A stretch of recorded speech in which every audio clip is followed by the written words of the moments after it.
l'histoire complète du sujet qui nous rassemble ce soir, mais surtout je veux à cet instant remercier toutes celles et tous ceux qui ont pris du temps pour venir ce soir, de vous remercier, Monsieur le Préfet, ainsi que l'ensemble de vos services, de l'ARS également, de l'entreprise qui est concernée, qui est présente, pour qu'on puisse avoir un échange ce soir.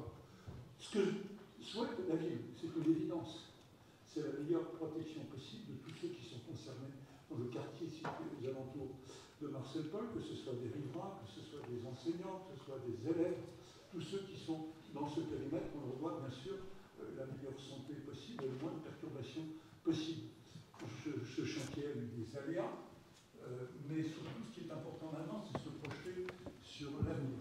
Donc l'acquisition de la ville, c'est d'être très exigeante vis-à-vis de l'ensemble des acteurs, que ce soit ceux qui font le chantier ou ceux qui le surveillent, mais de dire aussi que comme on a des compétences avec un service santé qui est présent, que nous mettons tous nos moyens à disposition pour faire des choses que nous savons faire. Enfin, quand je dis nous travaillons avec des partenaires, notamment avec une structure spécialisée sur l'analyse moléculaire, à qui on a demandé des prestations renforcées compte tenu de la situation. Ça, on sait faire. Le reste, je dirais, n'est pas dans notre domaine de compétences, mais nous nous positionnons en disant, nous souhaitons, je dirais, que ce chantier puisse se dérouler sans anicroche, sans émanation, évidemment, et que nous souhaitons également la transparence la plus complète, que toutes les données soient disponibles à tous ceux qui sont concernés, mais même à tous les citoyens en général.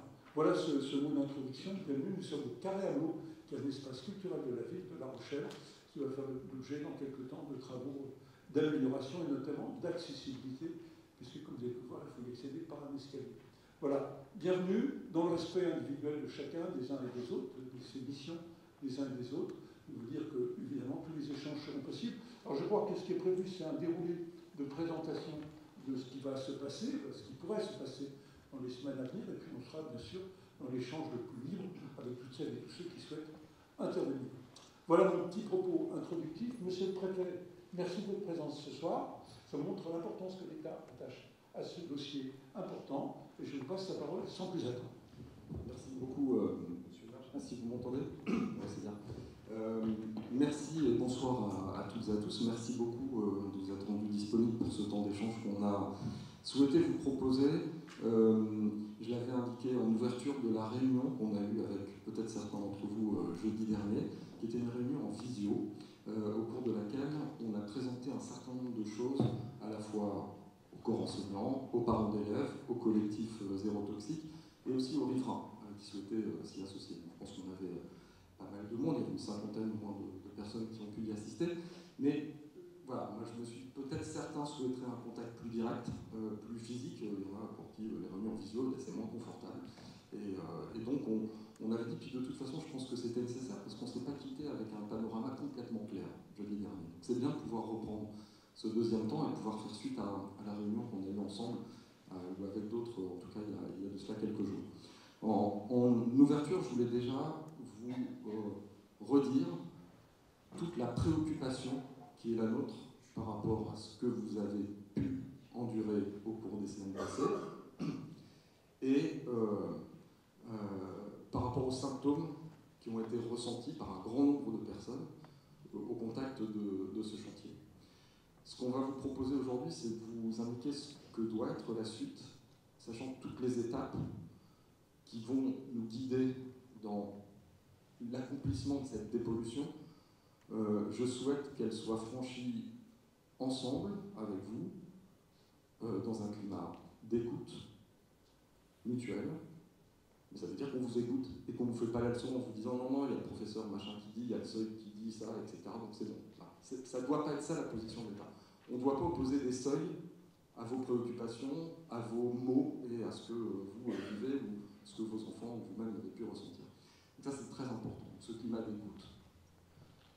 Climat de concertation, c'est-à-dire qu'on va vous faire des propositions, on vous dit comment on envisage les choses, on essaye, dans ces propositions, d'être au maximum à l'écoute de ce que vous avez déjà pu nous demander, et transparence. Et ça, c'est important, c'est-à-dire qu'il n'y a pas de données cachées, à part peut-être nos salaires mutuels, mais on n'est pas là pour parler de ça. Il n'y a pas de données cachées, toutes les données qu'on va collecter seront ou sont mises à votre disposition pour que vous puissiez vous en saisir. Donc ça, c'est les trois transparences. Les trois principes: écoute, transparence et concertation. Alors sur la suite du chantier, comme vous le savez peut-être, il nous reste un certain nombre de choses à faire. Je ne parle pas du tout de la construction qui viendra bien plus tard. Pour l'instant, c'est l'achèvement de cette œuvre de dépollution. Il reste plusieurs choses à faire. Il y a des poutrelles métalliques qui sont odorantes parce qu'elles ont été au contact d'hydrocarbures. Il y a 4 citernes, des réservoirs, mais qui eux sont clos, donc moins gênants à court terme. Il y a ensuite, donc ça c'est la phase 1 de cette dépollution, première phase qu'il nous faut terminer. Ensuite viendra un temps où le terrain va être aplani. Ça veut dire, contrairement à la première phase, qu'il y aura des mouvements sur le terrain. Voilà. C'est important qu'on puisse l'anticiper. Et ensuite viendra la suite. Alors, nous, volontairement, on souhaite avancer avec vous pas à pas. D'abord parce que c'est moins angoissant. On sait ce qu'on va faire, on sait vous le décrire très précisément, et on sait prendre en compte les mesures adéquates au bon moment. Voilà. Avancer pas à pas, et pas avancer trop vite. Donc pour l'instant, ce qui est pour nous important, et pour moi, et là je vous parle en tant que préfet, indispensable, c'est que les éléments les plus odorants, qui sont aussi les plus dangereux sur ce chantier, c'est-à-dire les poutrelles mécaniques, soient retirés du chantier dans les meilleurs délais, mais surtout soient retirés dans les meilleures conditions. On va donc vous présenter, c'est pas moi qui le ferai, on va donc vous présenter l'arsenal des mesures de surveillance du chantier, des mesures de gestion de tous les aléas possibles, qui font que, de notre point de vue aujourd'hui, il y a un certain nombre qui répondent à vos attentes aussi, que vous avez déjà exprimées. Cette partie du chantier qui est très rapide, qui dure une journée, mais qui est importante pour les raisons que je vous indiquais, on puisse la conduire dans des conditions où il sera garanti qu'il n'y aura pas d'impact sur la santé, on va vous expliquer pourquoi, et qu'il n'y aura pas de nuisance. On va vous expliquer comment on compte s'y prendre pour ce faire. Ça, c'est la phase, on va dire, urgente et nécessaire, sur laquelle il faut qu'on avance rapidement. Après viendra la suite du chantier de dépollution. Cette suite, elle devra faire l'objet d'un protocole spécifique. Pas celui qu'on va vous présenter là, parce qu'on va traiter d'autres parties du terrain d'une autre manière. Donc ce sera un protocole spécifique, là aussi le plus protecteur possible, qui devra être défini et qui vous sera présenté le moment venu. Donc pour l'instant, la date de la suite n'est pas fixée. Avant cette phase 2 de la dépollution, on prendra le temps aussi d'aller au bout de l'analyse de toutes les parties du terrain susceptibles d'être remuées pour pouvoir les analyser en profondeur. Là, les poutres, il n'y a pas de terrain qui va être remué, donc pas le même sujet, mais pour la suite, oui. Et donc là, il faut que tout le terrain soit carotté, analysé. Ces analyses, elles demandent du temps. Je sais que vous êtes en attente d'un certain nombre de résultats, notamment l'analyse dite des poussières, sont en cours. C'est des principes réactifs qui mettent beaucoup de temps, et avec des protocoles scientifiques d'analyse par le centre antipoison, donc ce n'est pas l'État, qui sont un peu longs, on n'en dispose pas encore aujourd'hui. Il faudra qu'on dispose de ces analyses et d'analyses complémentaires avant tout de suite du chantier susceptible de remuer un peu le terrain. Voilà. Pour l'instant, ce qu'on vous propose avec les équipes qui sont ici présentes, c'est de vous détailler de manière la plus précise possible, puis vous verrez, ce ne sont pas des grands mots, c'est des choses très concrètes, comment les poutrelles métalliques, on se propose de les retirer en faisant en sorte qu'il n'y ait pas de nuisance, ou le moins possible, et en tout cas, pas de menace sur votre santé. Voilà, c'est ce que je vous propose, et puis après, bien évidemment, on prendra le temps de l'échange avec vous, du dialogue et de la discussion. Alors, je pense qu'on peut peut-être lancer la présentation. On peut passer à la slide après. Voilà. Donc, ça, c'est ce que je vous ai présenté en 2 mots. On commence par l'élimination des ferrailles. Peut-être que je vous laisse la parole, Manuel. Non, je vais vous laisser faire. Et puis on peut passer à la slide suivante, si vous voulez. Merci, Monsieur le Préfet, Monsieur le Maire. Alors, effectivement, la première chose pour cette opération qui est nécessaire, c'est la surveillance renforcée de la qualité de l'air. La première chose, ça a été de fixer un seuil d'alerte. 20 microgrammes par mètre cube, c'est une valeur qui a été partagée avec le centre antipoison, avec l'ARS, avec l'ADN et avec la préfecture, bien évidemment. C'est un seuil d'exposition au long cours. Et là, on en fait un seuil d'exposition immédiat. C'est-à-dire qu'on se met vraiment très très en dessous. C'est un seuil d'exposition de plusieurs mois, M. Flamand, c'est ça? Voilà, 1 an. Et là, on se met sur la seconde. On dit, voilà, à la seconde où on dépasse ce seuil, effectivement, on arrête le chantier. Donc, on le fait avec un analyseur spécifique qui mesure que le benzène et qui est de mesure en continu. Alors, je laisserai peut-être la société le faire. Et là-dessus, on aura quelqu'un qui sera dédié à la surveillance de cette machine. Donc on se met dans un seuil très bas, volontairement très bas, 1 seconde au lieu d'1 an, avec quelqu'un dont la seule mission est de surveiller effectivement cet appareil de détection du benzène. Et si ça arrive, effectivement, on arrête le chantier. On arrête le chantier, on cherche à savoir d'où ça vient, et met en place des mesures pour couvrir la source d'émission. Donc là-dessus, à partir du moment où on enlèvera les ferrailles, on le surveillera en permanence. Peut-être Monsieur le Ménager, si vous voulez nous rejoindre ici où je vous passe un micro.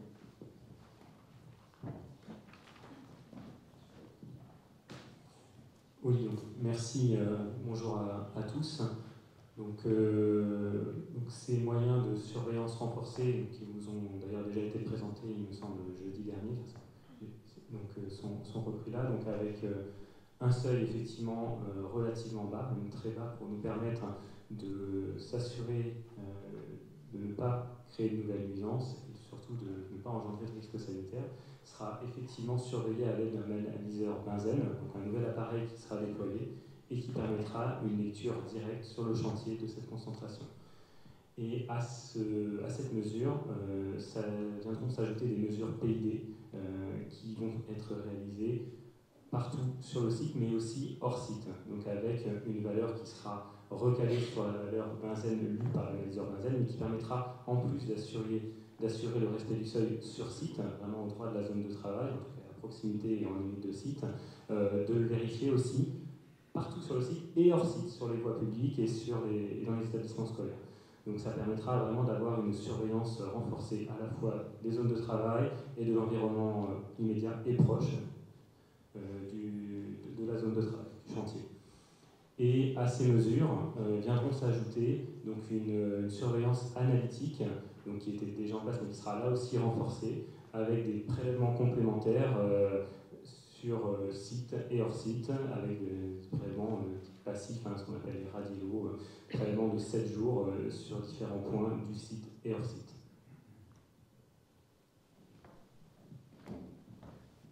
Merci. Si on peut passer à la slide suivante. Non, c'est sur les réductions des nuisances. Voilà. Donc en fait, il y a 3 outils pour réduire les nuisances. En haut à droite, c'est un canon de pulvérisation de l'eau. Ça permet d'envoyer de l'eau sur les ferrailles. Ensuite, il y a un canon de brunisation qui, lui, peut se déployer en hauteur et projeter jusqu'à 35 mètres. Donc, du coup, ça permet de largement répandre de l'eau sur les ferrailles et donc, effectivement, de réduire d'autant les nuisances.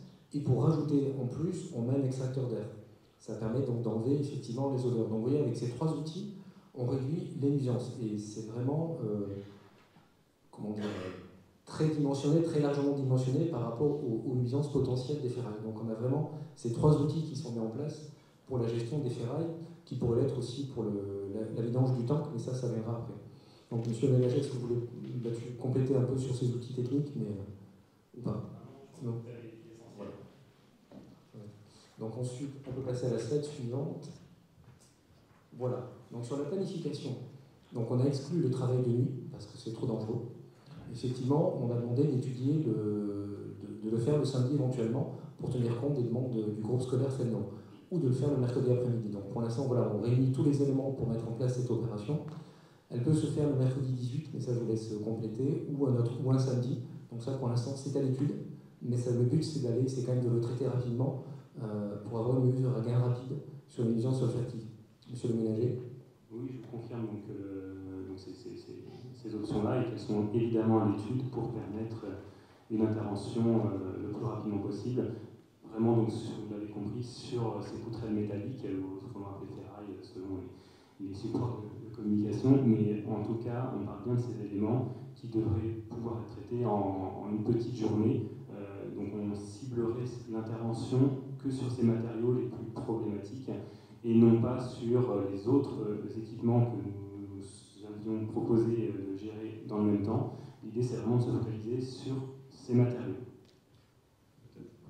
Juste ajouter que quand on dit samedi ou mercredi, on essaye de répondre en cela à une question qui nous a été posée, enfin une demande qui nous a été faite, de faire en sorte que déjà le temps que la confiance revienne, que que les gens se sentent un petit peu rassurés par la manière dont on prend en compte ce chantier.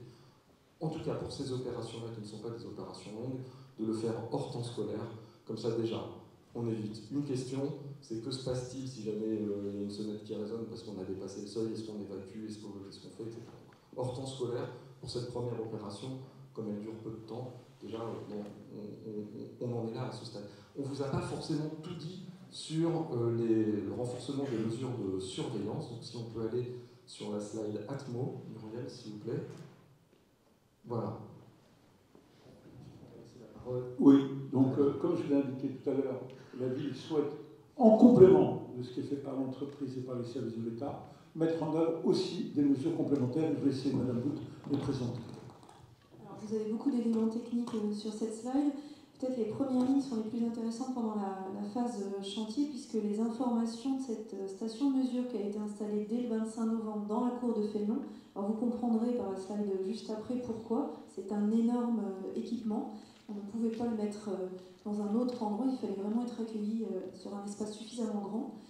L'intérêt aussi, c'est qu'il est à proximité bien sûr du chantier et toutes les mesures sont consultables en ligne sur le site d'Atmo, qui est une association. Donc vous pouvez en continu prendre connaissance des émissions. On est sur une mesure de particules avec 2 diamètres différents. Cette station de mesure ne nous permet pas de mesurer précisément les typologies de particules, mais bien leur diamètre. Et donc, s'il y a une émission de poussière ou une émission de COV, cet instrument le montrera. Et ça, vous pouvez le consulter en temps réel. La ville a également mandaté Atmo pour d'autres typologies de mesures, des types radiello, comme ces typologies de mesures mises en place par l'entreprise. On les a positionnés sur le site du chantier avec l'accord de l'entreprise. Sur le site de Massiou, Fénelon était déjà équipé d'une installation. On a équipé aussi l'EHPAD de Massiou juste à côté, plutôt en référence. Et là, par contre, on a différentes mesures de COV pour pouvoir caractériser les typologies polluants avec des mesures plus longues qui, elles, ne sont pas lisibles en temps réel sur un site internet. Et enfin, à la demande du Centre anti-poison et de l'ARS, on a constitué des mesures supplémentaires sur les poussières et les typologies de poussières. Toutes ces mesures permettent de caractériser le chantier à l'arrêt, mais aussi le chantier en reprise, puisqu'il n'y a pas de date de fin de décider aujourd'hui. On mesure en continu, sans date de fin prévue avec Atmo. Et toutes les informations des mesures sont mises à disposition de l'ARS dès qu'elles sont consultables, en tout cas mesurées. Donc, tout est déjà mis en place. La slide d'après, c'est juste pour montrer à quoi ressemble la station qui est très importante et les lieux de localisation. Et donc pour le Radiello, on a également une station de référence sur Verdun. Ça permet de montrer, éloigné du chantier, quelles sont les mesures. On va évidemment vous laisser la parole, vous laisser nous questionner, essayer de répondre à vos interrogations. J'imagine que vous en avez. Donc pour faire simple, là on ne regarde qu'un tout petit bout du chantier qui reste à faire, mais on se limite volontairement à ce petit bout parce qu'il est urgent de le traiter, et puis surtout, comme il est court, ça nous permet de tester nos protocoles, d'échanger avec vous sur ce protocole. Nous on est confiants parce qu'en gros, pour faire simple, on met le paquet sur un tout petit bout de chantier. Voilà. Mais je pense que ça vaut la peine de le faire ensemble avec vous, en tout cas en concertation, parce que j'exclus pas quand même qu'on a un petit peu raté le coche de la première phase du chantier. Je pense qu'il faut avoir le courage de le reconnaître. Si on est là aujourd'hui, c'est bien qu'il y a eu un souci. Voilà. Ça ne veut pas dire qu'on a empoisonné, pollué, ça veut dire qu'il y a eu un souci dans la manière dont les choses ont été conduites. Peut-être vous dites-vous, mais pourquoi vous n'avez pas fait ça dès le début? Peut-être, moi je vous répondrai, mieux vaut tard que jamais. Pour la suite, en tout cas, on définit une méthode et on va essayer de continuer à la poursuivre avec vous pour les étapes à venir. Dans un premier temps, celle-là. Je pense qu'on est à votre disposition si vous avez des questions. Il y a quelques petites précisions pour vous être apportées sur d'autres sujets, mais peut-être le plus intéressant est que vous posiez des questions.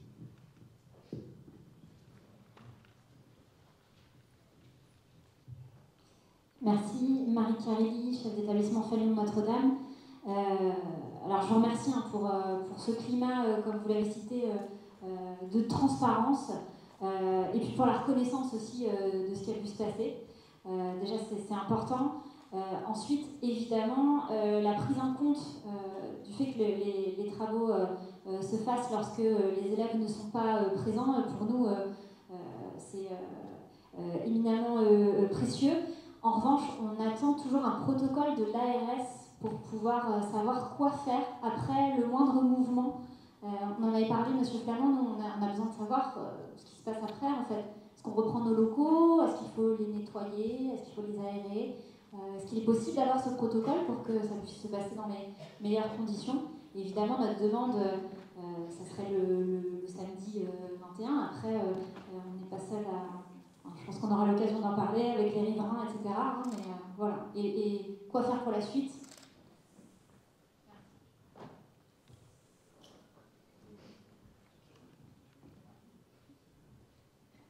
Bien, il y avait une diapositive qui sera peut-être passée après, mais sur le sujet, si vous avez effectivement ponctuellement besoin de renouveler l'air, il va falloir attendre que, si le pic est dépassé, moi je rentre dans le bon sens, le pic est dépassé, le pic redescend, il n'y a plus cette pollution aérienne du chantier. Là, effectivement, on est sur une aération nécessaire, à la fois de l'établissement, mais aussi des logements du quartier. L'idéal, c'est au moins une fois par jour, 10 minutes. Ça, c'est le minimum. Le minimum, si c'est 2 fois, c'est encore mieux. Et je dirais que pour les établissements scolaires, si on peut profiter des pauses, notamment des récréations, pour permettre d'aérer à nouveau les espaces, tant mieux. Et puis, pour les poussières, si on constate qu'il y a des poussières qui ont pu être émises par le chantier, ce qui ne devrait pas être le cas pour la phase 1, où on est en train de transporter les poutrelles, les métaux et les citernes, on ne va pas brasser de la terre, donc il y aura moins de risque d'avoir de la poussière, mais si tout on pense qu'il y a de la poussière, le nettoyage par un linge humide suffit. Donc les 2 recommandations que vous avez à l'écran, pour moi, sont totalement le protocole à suivre, simplement après le passage des travaux qui auront eu lieu à l'issue de la phase 1. Il faut juste, on fait une chez l'établissement aussi, fait l'entretien de second degré. Il faut juste se rendre compte que nous, quand on doit nettoyer avec un linge humide, ça prend 2 jours. Si on veut faire toutes les phases, ce qui est normal. Hein, voilà. Et donc, j'entends tout ça, je suis même plutôt intéressant, mais il faut que nous, on intègre dans votre protocole le fait que si d'aventure, de poussière, de se promener, etc., nous, il nous faut 2 jours pour nettoyer, pour être au clair avec ce protocole, qui est somme toute logique.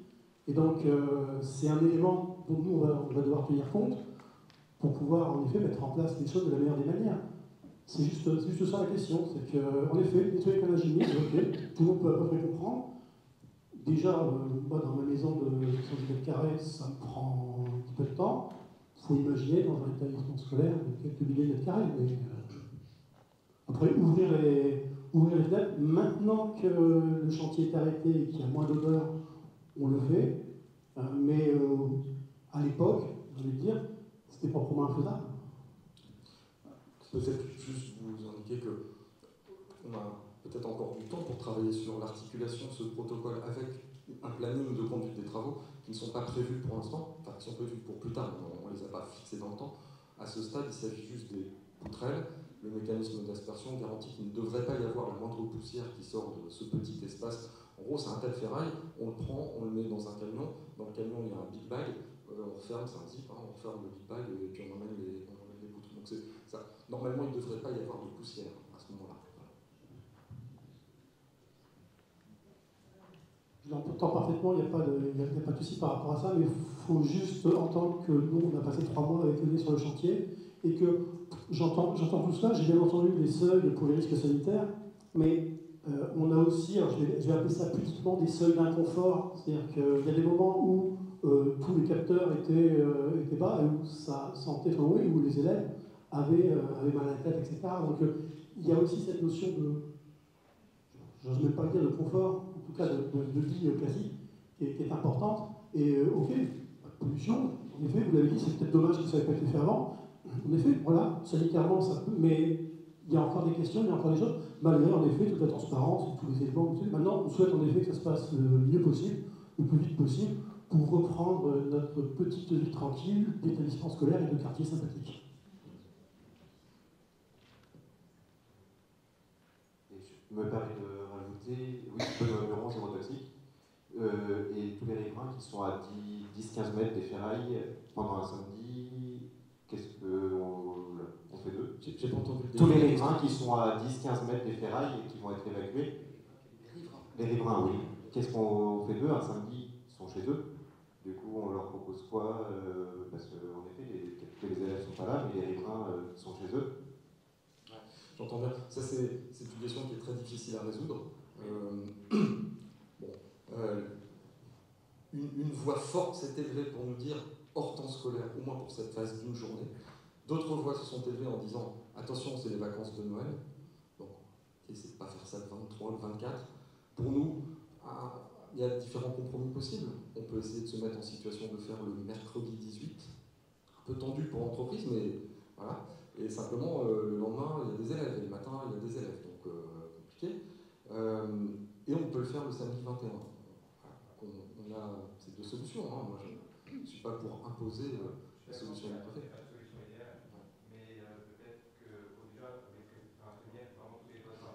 Vous avez raison. Alors, il est prévu une information collective, ce sera aussi une information qu'on relayera par voie de presse. Il y aura évidemment le boitage avec des flyers dans les boîtes aux lettres. Je pense que ce qu'on peut dire qu'on fait pour les riverains, déjà, c'est s'assurer avec ce pilotage de chantier le plus près. Il faut voir que le tas de ferraille n'est pas plus grand que la Seine. Hein. Avec un pilotage au plus près, c'est faire en sorte de garantir qu'il n'y ait aucune émanation toxique et qu'il n'y ait pas de poussière.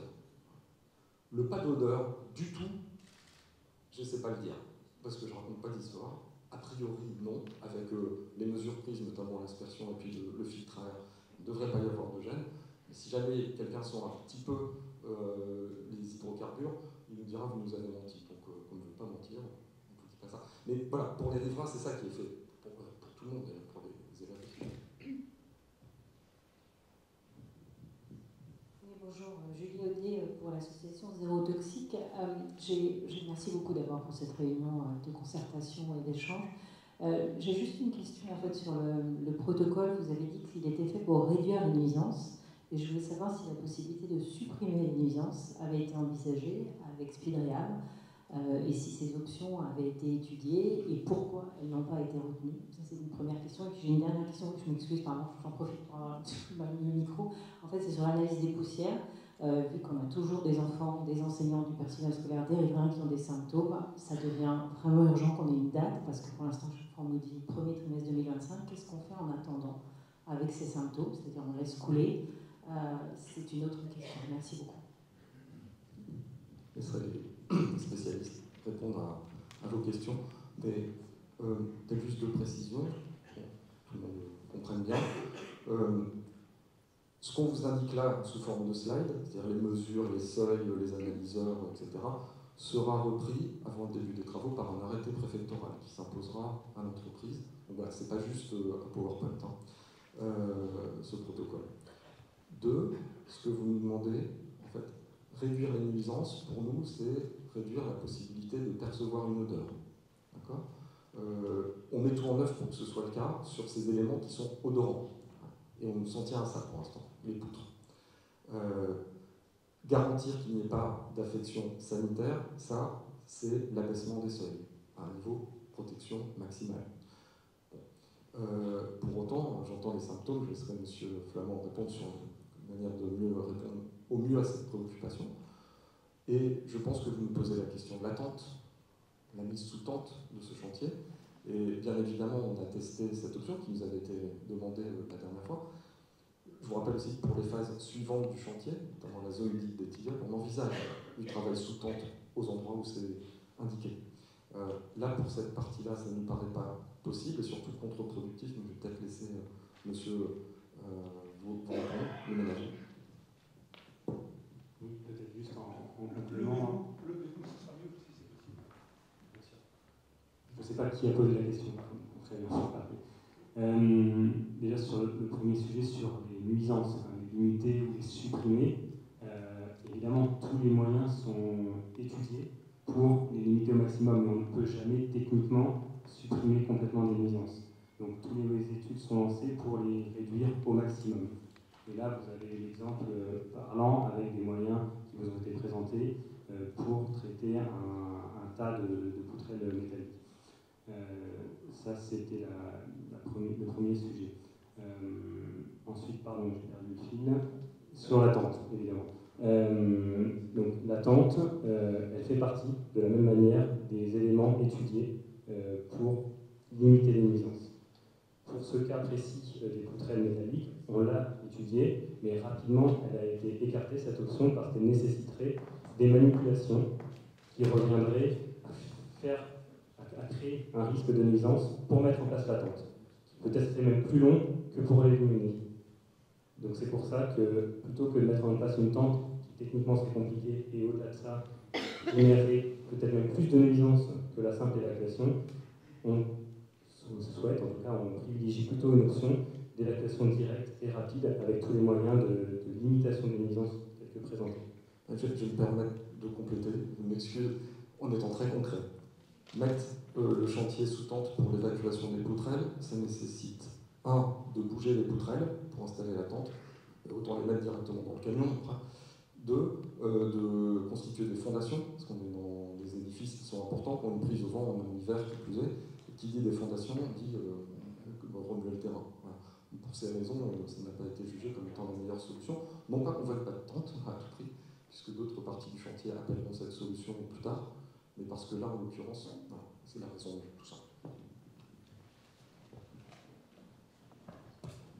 Sur la question d'analyse par le centre antipoison, comme ça a été évoqué lorsqu'on a évoqué tout à l'heure les mesures, nous avons besoin de données complémentaires pour le centre antipoison pour qu'il puisse donner toute son analyse complète sur les poussières. Donc, à ce stade, on ne peut pas avoir de conclusion de la part du centre antipoison sur l'analyse des poussières, première partie que nous avons eue. Donc on a un complément qui est en attente, qui est lancé. Idem pour les radialos. Donc en fait, vu le calendrier des résultats qu'on va nous transmettre, qui sont plutôt ouverts à partir de la mi-décembre, nous allons nous retrouver avec une conclusion du centre antipoison qui ne pourra venir que du début janvier. Et je crois qu'il y a une autre partie de questions qui a été sur les symptômes. Aujourd'hui, de ce que nous recevons de la part des usagers qui utilisent toujours le système qui est le nôtre de déclaration des symptômes, la semaine dernière, nous avons eu un vrai fléchissement du nombre de symptômes déclarés. Je ne sais pas si c'est une réalité ou un comportement, parce qu'on peut toujours supposer que si certains ne veulent plus le déclarer, ce serait à tort d'ailleurs, s'ils ne le font plus, parce qu'il nous faut le savoir. Et donc à partir du 1er ou 2 décembre, on n'a quasiment plus des déclarations, on n'en a pas eu ce week-end non plus. Donc là, il y a un abaissement. Et s'il y a encore des symptômes, si c'est récurrent, il faut voir le médecin pour voir l'origine de ces symptômes. Alors si c'est toujours au chantier ou si ce n'est plus le chantier. Il faut bien sûr le corps médical pour pouvoir accompagner cette prise en charge. Je n'ai pas d'autre réponse à vous faire que ce point-là important de la consultation médicale pour le suivi des symptômes de votre enfant. C'est aussi pour ça qu'on veut essayer d'aller vite sur les poutres, parce que c'est a priori la source principale des odeurs qui restent aujourd'hui. Donc c'est pour ça qu'on veut aller vite. Moi je comprends dans votre question, on vous a dit qu'on ne reprendrait pas de travaux sur le terrain avant d'avoir les analyses de poussière, et surtout de faire des analyses complémentaires, c'est-à-dire d'aller carotter les 4 coins du terrain pour vérifier, et faire analyser ça pour vérifier qu'on n'a pas des éléments susceptibles d'être dangereux, autres que le benzène, si jamais on remue la terre, ce qui ne sera pas le cas à court terme. Mais je pense que votre question elle porte aussi sur le passé, c'est-à-dire à quoi avez-vous été ou pu être exposé. Donc ça, le plus vite possible, et ces résultats seront diffusés de manière transparente, et s'ils sont gênants, ils sont gênants. On tirera les conséquences pour le passé et pour la suite. Pour l'instant, rien ne nous indique qu'ils soient gênants, on les attend. En tout cas, ils seront évidemment diffusés des réceptions. Ce que j'ai oublié de préciser, que je voulais préciser, c'est que l'ensemble des médecins du territoire de la communauté d'Aglo a été informé de l'ensemble de l'historique de tout ce qui a pu être fait comme travail avec les autres antipoisons. Vous aviez eu déjà beaucoup d'éléments le 28 novembre, on les a repartagés de manière claire et complète à l'ensemble du corps médical du territoire, de façon à ce que lorsqu'ils vous accueillent, ils savent quel est le régime, quel est celui du chantier, quel est le travail en cours. On va vous donner un micro. On va vous donner un micro. Et puis après. Attendez, c'était en cours, donc on peut continuer là, et après on passe juste après, pour terminer sur l'échange. Sur la déclaration des symptômes, en fait, nous, en tant qu'association, on continue à recevoir beaucoup de témoignages de gens qui sont en pleurs, qui n'en peuvent plus. Donc, peut-être, et en fait, quand on les renvoie vers le questionnaire, il se passe deux options très souvent. Ou le questionnaire ne fonctionne pas, c'est-à-dire, en fait, et moi, j'ai moi-même essayé, parce que les gens me le disaient, je me disais, mais c'est bizarre, moi, j'ai moi-même rempli, donc je ne comprends pas. Donc, parfois, il ne fonctionne pas, et surtout, il est très difficile à trouver. Il faut aller sur le site de la préfecture, sur le FAQ de la préfecture, cliquer sur si vous avez des symptômes, que faire. Est-ce qu'on ne pourrait pas mettre ce lien clairement sur le site de la préfecture, en page d'accueil du site Enedis, et comme ça les gens savent tout de suite où cliquer. Parce que franchement ça a l'air compliqué, et dernière chose, pardon, c'est la récurrence des symptômes. Les gens n'en peuvent plus déclarer tous les jours ou tous les 2 jours des symptômes. Donc ça, je comprends bien qu'il n'y a pas de solution, mais c'est aussi pour ça qu'il y a un fléchissement. Et ça ne veut pas dire que les symptômes forcément disparaissent. Je pense que sur la communication du lien pour l'enquête, d'une part, peut-être mettre plus en valeur, d'une manière plus importante sur le site préfectoral, mais vous pouvez aussi, via votre réseau, partager le lien global, total, après avoir vérifié qu'il fonctionne, parce qu'effectivement, je crois une petite astuce dans le lien pour qu'il puisse fonctionner correctement si on le copie-colle. Donc il faut être veillant, avant de le transférer, d'être sûr que ce lien transmis soit opérationnel. J'aurais pu faire l'effort. Le rendre plus accessible. Oui, bonsoir à tous. En premier lieu, je m'associe aux remerciements quant à l'organisation de cette réunion de concertation et aux échanges que nous souhaitons tous transparents. Plus que des interrogations, j'ai différentes remarques. La première, c'est, comme vous le savez, cette préoccupation est majeure depuis la date du 7 novembre. Pour avoir suivi les différents temps d'échange, j'ai le sentiment qu'on a des données, si on peut dire, encourageantes en termes de sécurité sanitaire, la conférence qui a été tenue par le centre anti-poison. Ceci étant, j'ai le sentiment qu'on n'a pas de données fiables et intégrales, on va dire, quant à cette sécurité sanitaire. Concrètement, ça veut dire que les enfants sont exposés à quelque chose qu'on évalue mal, en tout cas à ce jour. Effectivement, on ne peut pas revenir sur le passé, mais en tout cas, nous, c'est au quotidien qu'on se demande quand même dans quelles conditions on envoie nos enfants à l'école. Avec simplement un point d'interrogation. J'espère qu'une chose, c'est qu'à l'issue de tout cela, on nous dise, écoutez, il n'y a aucun problème. Moi, je suis évidemment la première ravie, mais en tout cas, je m'étonne un petit peu de cette latence et de ce temps qu'on laisse s'écouler sans action. Ça me paraît un petit peu, en tout cas, éloigné de moi mes préoccupations de se dire, on attend, on aura des données complémentaires au mois de janvier, mais voilà, en tout cas, premier point d'interrogation.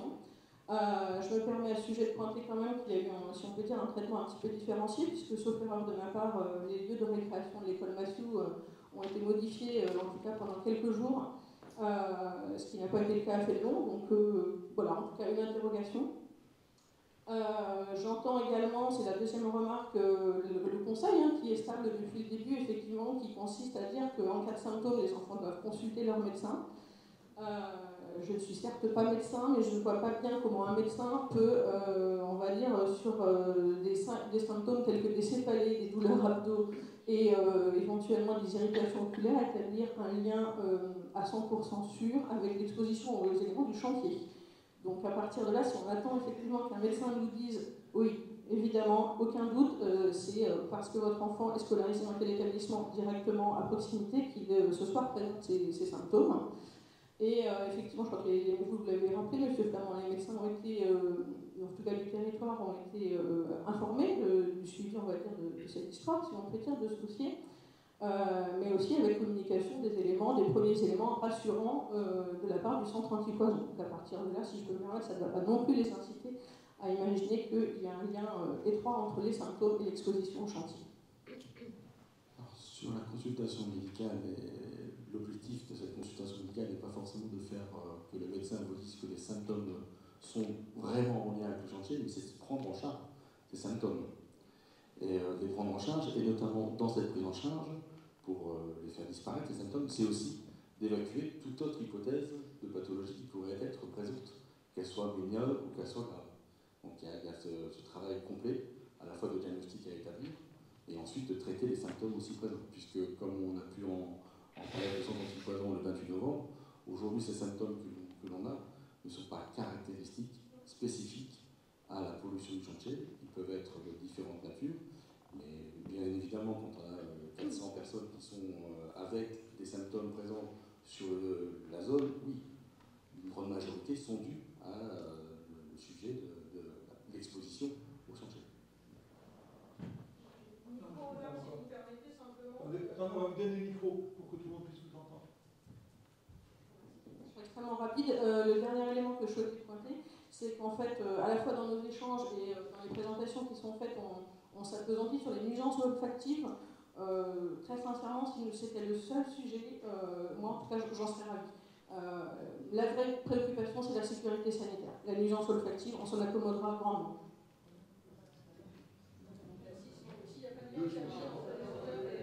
Les deux sont aussi importants que l'autre.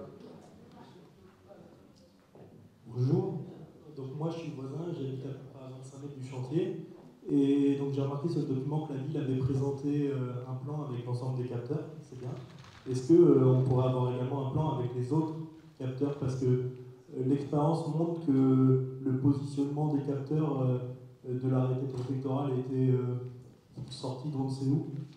C'est-à-dire que toute la façade est du projet n'était pas couverte, alors que les vents dominants sur La Rochelle me semblent venir de l'ouest.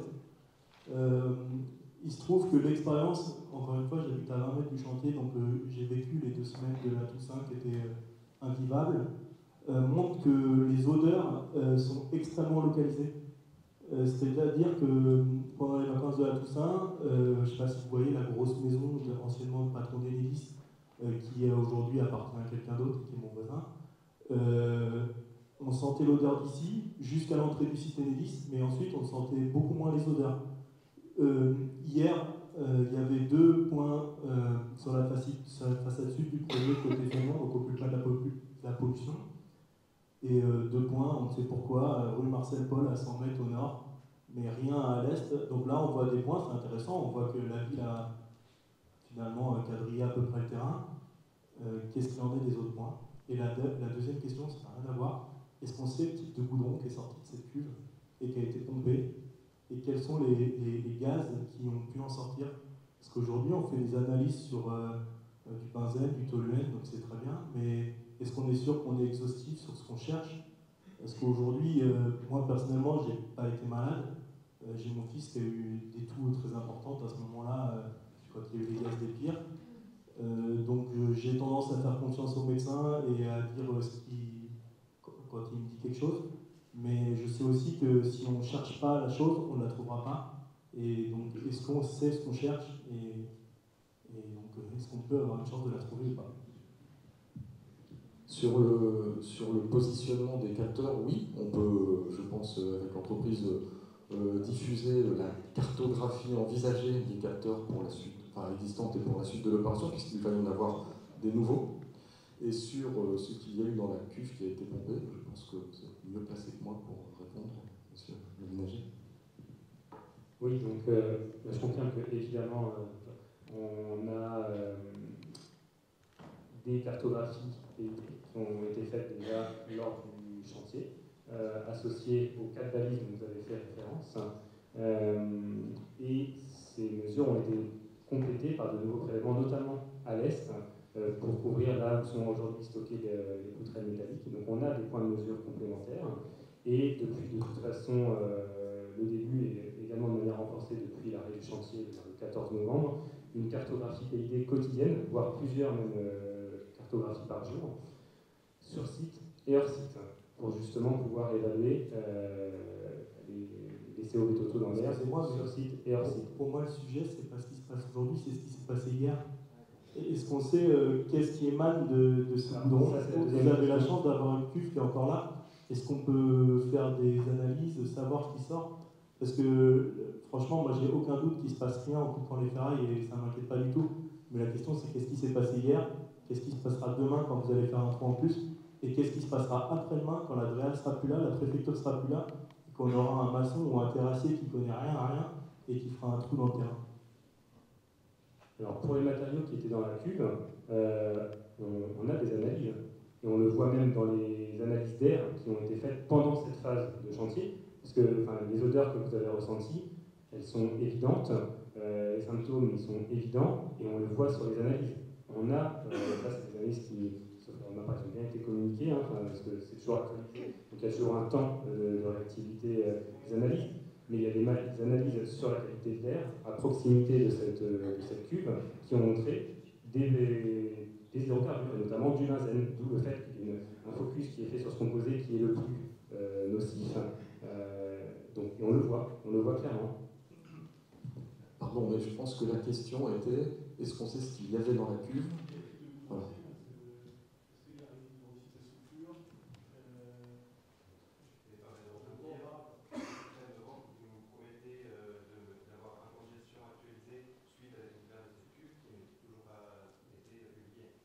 J'ai jamais promis ça, mais...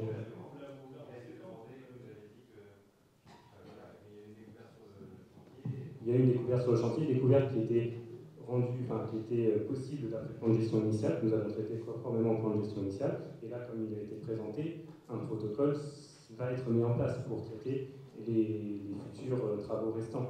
Donc ça fera l'objet, on parle de protocole, de mise à jour de plan de gestion, on l'appelle comme on veut, mais en tout cas, les mesures seront revues selon ces nouvelles dispositions.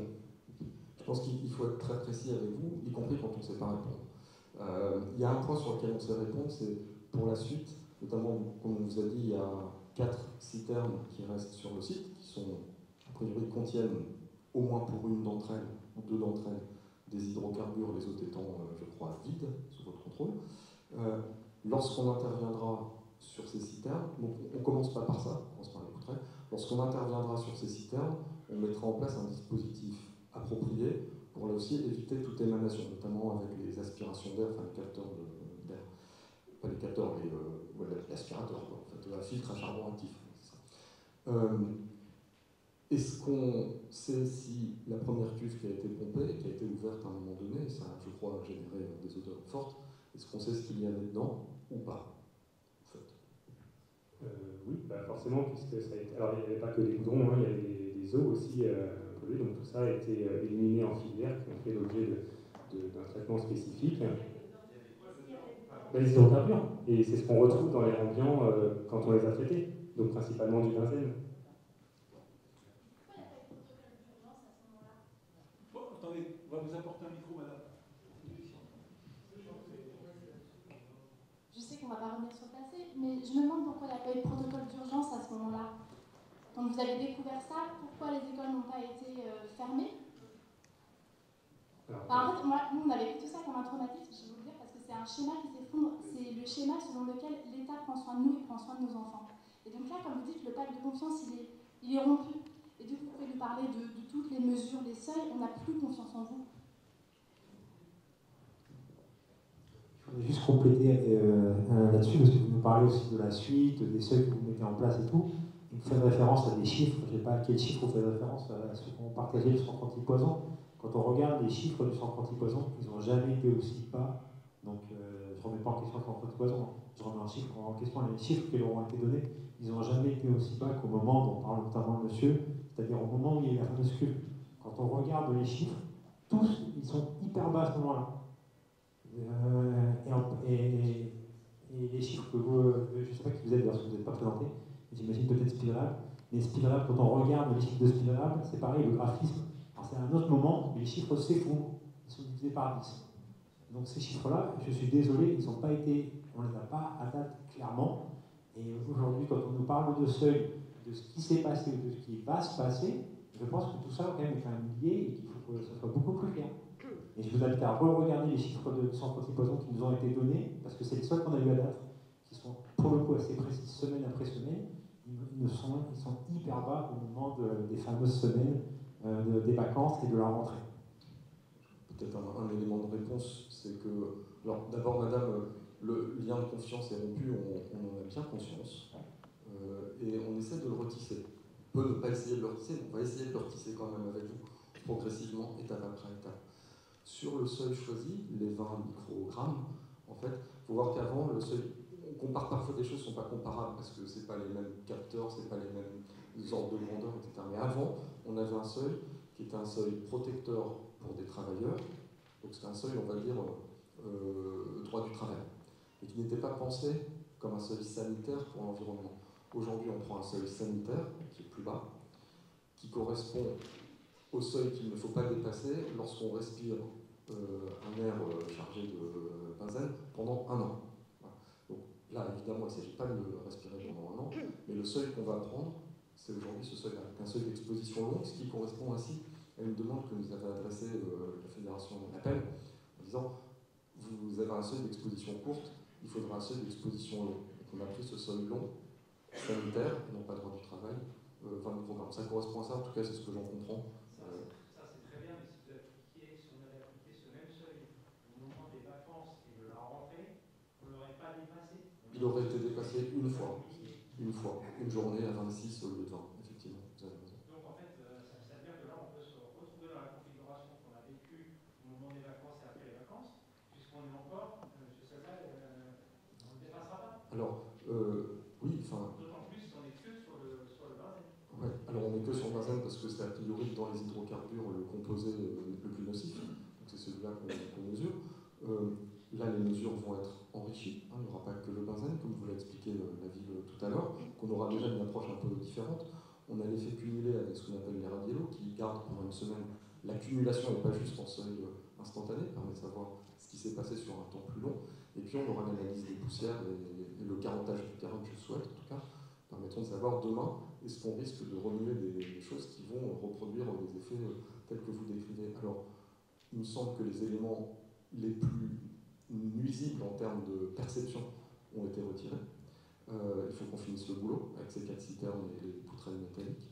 En revanche, là vous avez raison, c'est ce que je comprends en tout cas, c'est que le benzène, c'est un seuil de perception très très bas, donc on sent très vite quelque chose, même quand la concentration n'est pas très élevée. Donc pour nous, l'objectif numéro 1, je reprends un peu ce que disait madame, c'est déjà un seuil sanitaire protecteur des effets sur la santé, ce qui ne permet pas de réduire toutes les nuisances. Effectivement, mais on a quand même le sentiment qu'en poursuivant le chantier, on n'aura plus ces effets massifs que vous avez pu ressentir. En tout cas, on se donne les moyens de le garantir. Juste une chose avant de passer le micro. Oui, excusez-moi, je voulais juste répondre en partie au moins aux questions très techniques qui ont été posées sur le déroulé en tout cas. Excusez-moi, je n'ai pas tout compris de ce qu'il nous a dit, donc on pourra en discuter si vous voulez plus en détail, mais les pics, on les a vus aux balises, et on les voit aussi dans les analyses qui sont faites a posteriori. Et il y a eu un contrôle de fait là-dessus, il y a eu, les constats ont été faits. Donc c'est pour ça que je n'ai pas bien compris votre... Pas du tout au moment où vous avez les enfants qui ont été le plus malades. Ça va rentrer, c'est du 4 au 8 novembre.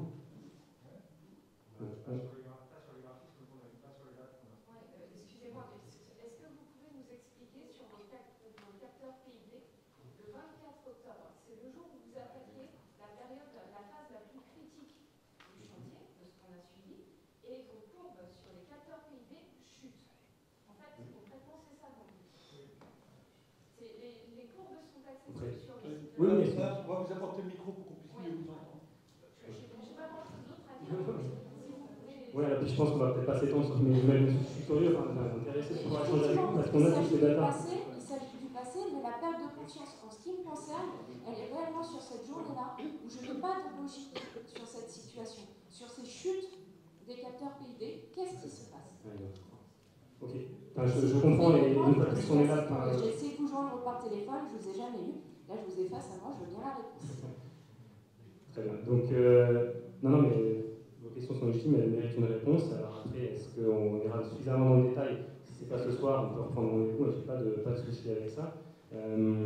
Mais la seule chose, c'est que on se pose la question, est-ce que les PID ont mesuré finalement les pics qui ont été ressentis lors des travaux? Ben, nous, on constate que oui. Alors, le 24 octobre, non, parce qu'on avait des travaux de préparation.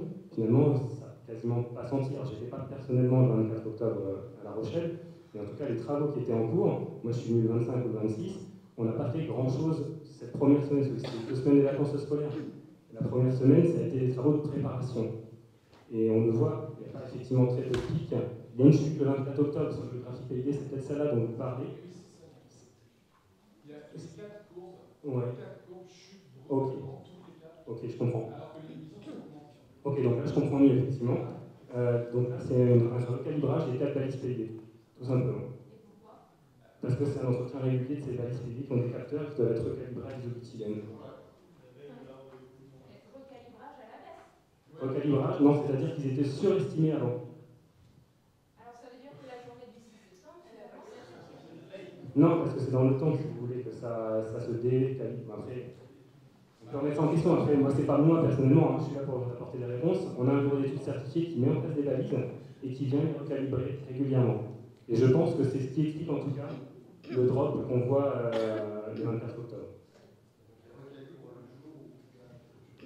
Ouais. Et une fois de plus, en fait, ces capteurs sont très intéressants pour voir au quotidien le chantier, mais ce n'est pas ce qui est utilisé ni par nous, d'ailleurs par le centre anti-poison, pour faire l'évaluation du risque sanitaire. C'est vraiment les radios. Et là, pour le coup, sur les radios, on couvre bien toute la période et on voit ces pics, en tout cas, qui n'apparaissent pas sous forme de pics, puisque c'est une analyse représentative d'une semaine de travail, mais on voit des concentrations plus élevées. Et en fait, les concentrations les plus élevées sont finalement sur la deuxième semaine des vacances scolaires, où on a traité le plus gros de cette fameuse citerne qu'on a mis au jour. Donc ça, on le voit bien sur les radios.